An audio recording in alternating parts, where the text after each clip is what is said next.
আমাদের যতক্ষণ ব্যবস্থা হবে না ততক্ষণ আমাদের লড়াই চলবে।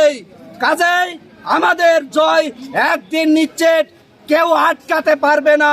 আমরা একদিন জয় হব, আমরা একদিন আমাদের চাকরিকে ছিনিয়ে নেব। এটাই আমাদের লড়াই।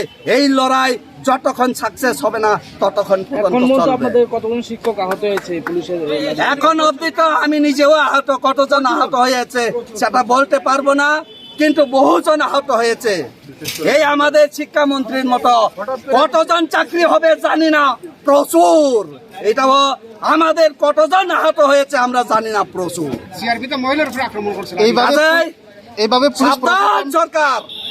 এইভাবে পুলিশ প্রশাসন আজকে 10,323-এর উপর এভাবে তারা আঘাত করলো, আপনাদের মনে কি লাগে? এই সরকার জনগণের প্রতি দায়বদ্ধ না, আমি বলবো এই সরকার নির্মম সরকার। এই জনগণের দায়িত্ব নিয়ে জনগণের উপর নির্মমভাবে অত্যাচার করছে। শুধু আমাদের 10,323-এর উপর নয়, সারা রাজ্যের সমস্ত অংশের মানুষকে বিভিন্নভাবে অত্যাচার নির্যাতন করে চলছে।